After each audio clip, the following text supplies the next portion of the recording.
Welcome to Dr. Akmal Makhdum's YouTube channel. He is a psychiatrist, author, and social commentator. This is part 2 of our discussion about the horrific crimes that have just taken place in Pakistan recently. We discussed about the situation of the 5-year-old in Karachi being raped and killed and burnt. So now let's talk about the security and the justice situation going on there and the social elements attached to it. Yes, it's an extremely distressing and upsetting topic, but I think a topic that must be looked at in a very sensible manner. There are many aspects to this. There is the socio-cultural aspect, which needs to be addressed, and I cannot emphasize enough how important that is. So the most important aspect in this scenario is the attitude and responsibility of the parents. Now, if we can just have one clear understanding and one clear agreement that a child up to the age of, say, as is the case in England and elsewhere, 13, has to be supervised 24/7, all the time, has to be in the company of a grown-up all the time. No 3-year-old, 5-year-old, 7-year-old, 8-year-old is to be left alone. And I think that we must actually make sure that socially, ethically, and legally, parents are made responsible by law that they are responsible for the protection of their children. If they are unable to do that, then the state must take its responsibility and remove the children from parental care, as is the case elsewhere.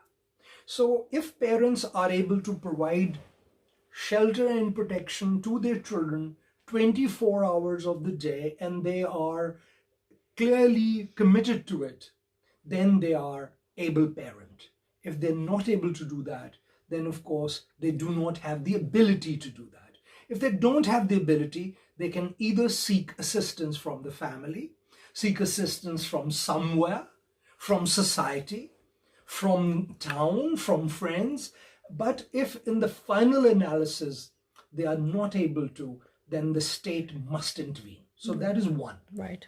Now that's the responsibility clearly, squarely laid on the shoulders of the parents. Now, there is a possibility that there can be an oversight, which is not part of a criminal neglect, which is not part of a deliberate neglect, but something can happen. Accidents do happen. But there's a difference between an accident and neglect. So you know that neglecting children in all civilized countries is a criminal offense.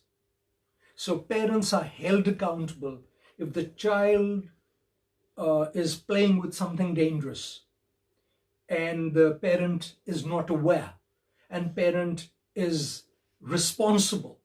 So what I'm trying to say is that first thing, we need to have the social learning, social agreements established. Right. Then comes the other aspect to it. The other is that crimes can happen against children and against adolescents. So, what's the guarantee that a 14-year-old won't be subjected to a crime? Obviously, the parent isn't responsible if the 14-year-old is playing in the ground with parental permission and God forbid something happens. Now, that is where society, the community need to try to focus and gel together. People live in communities, don't they? And so can they not get together? Do they have a community hall? Do they get together anywhere? Do they, have some neighborhood watch? Right. So there isn't that scenario there at all. But then comes the law enforcement. You cannot have a policeman looking after each child. You cannot have a policeman looking after one household. You cannot have a policeman looking after one street. The only way you can do that is for a street to employ a guard.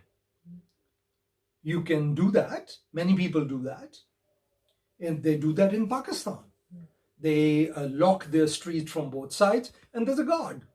Only the people who live there can come in and go out. So what I'm suggesting is that in these times when children, adolescents and others and your valuables are being threatened, and the most valuable being your child, then the state, the community, they have to do something. Right. And here, of course, there aren't the structures available in Pakistan which will look at the welfare of a small community in a city, because the cities are horrendously, uncontrollably spreading, and they are not really organized in any manner. No quality control. There is no quality control of anything. So the thing is that in a village, there is a possibility that people look after each other, they know each other, they know a stranger. In a small town, there is a possibility of communities knowing each other. But the problem with large metropolis-like cities, which are huge with millions of people, there are no institutions and no structures which bring a community together. Right. Okay, so this is a couple of questions here. And some of these, they may sound basic, but these are also, people who are not familiar with Pakistan. Let's, incorporate that kind of a point of view in, or people who are familiar. First of all, it's agreed, letting a 5-year-old go by themselves to the shop to get ice cream, that's just careless and neglect. That is the responsibility of the parents. Because some people may be like, well, maybe the parents don't have money. Maybe they have maybe the husband doesn't allow the wife, or there's always some excuse, right? If the husband does not, so let's deal with that. So I think that's a very one. valid point. There are husbands who would not allow the wife to go out of the house without him or without the burqa or the veil, and the idea that the wife would go out and buy the ice cream for the child is, met with physical violence and domestic beating of the wife. But then the problem is that if that is the case, then the husband must not be living in the community that he has chosen to live. Because in the urban communities, women cannot be treated like cattle. You may treat them in your village far away, in far primitive, jungle somewhere where that mentality comes from, to, just crush the woman and not allow her any freedoms. But the thing is that you cannot do that in a city. You cannot do that where your child, the moment the child goes out of the house, he's not in a familiar street of a village where the uncles and aunties and a grandfather and, it's only the family who lives there. Right. It is, all sorts of criminals live in these societies. And so this is happening in Karachi. This is happening where outside the street, there are hundreds and thousands of people you don't know what they are, whether they are pedophiles, whether they are kidnappers, whether they're just sadistic pedophiles. So all I'm trying to say is that that's where the responsibility still has to come there. So if the wife is scared that the husband will beat me, and the child wants the ice cream, then that compromise of the child's welfare has to be from within the household. The husband has to learn to use his partner to protect the children. Right. So 2 points there. It's easy for us to maybe say that. No, it isn't. How is it going to be implemented? Well, in a mentality where he's but that's supported. The point. The thing is that because what happens is that what was the thing that the whole community was saying? Oh, the government should do this, and where is the police and all that? And I'm asking this question. Police can only be involved when a crime has been committed. Has been committed, yeah. right? Or, how does the government know that, Johnny is going to let the 5-year-old go out alone? The government doesn't know that. If Johnny says, yes, hello, government, I'm allowing my 5-year-old to go out, can somebody else protect my child, whom I very nicely brought into this world? The Johnny doesn't do that. Okay, so that's a very good point. So that's one. So that's the root of the problem, where you need to, that's the root. Yep. You have to address it there. Yeah. Because like you said, the police can only get involved once a crime has been committed. Yes. So that's where the next stage of the system breaks down.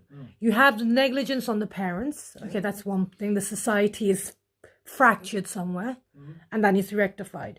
But then primitive. So then how about the consequences of such actions? Because that's also can be a deterrent to such crimes, no? Yes, yeah, I'm absolutely right. People who commit those crimes need to know that every crime will be investigated and modern technology will be used and the culprit will be brought to justice. And the court system, which is colonial, primitive, and unjust, will transform itself and bring justice. Because what happens is that the lawyers with their shenanigans in Pakistan lay waste the idea of justice.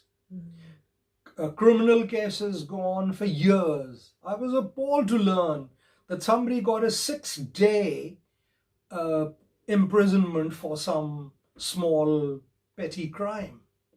He ended up spending 5 years because the order to release him wasn't issued. And he kept on coming back and forth, but for one reason or one technical reason or another, the magistrate ultimately, after 5 years, says, oh, sorry about this, and lets him go. There is no comeback, there is no consequence.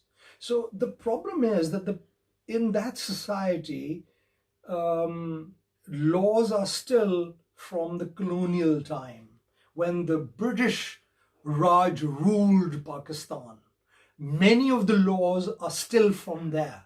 Even they don't use them here. The British have, they made the laws over there for a colonial, use, and then left, and have been constantly, each parliament transforms and modernizes laws like nobody's business. So all I'm trying to say here is that not only the laws, but the systems are corrupt. And the corrupt systems are not only for money. It is the corruption in terms of delays, the criminal delay in giving people justice, the criminal and the corrupt delay in abuse of the system. And the problem is that there is no regulatory system for anybody. In Pakistan, there's no regulation that can regulate anyone. Right. Okay, and on that, we actually have run out of time, but in the next one, we will discuss what are the solutions and what are your thoughts on how we can rectify the situation. Thank you so much for watching. If you like the video, like, comment, and subscribe, and we will see you soon. Thank you.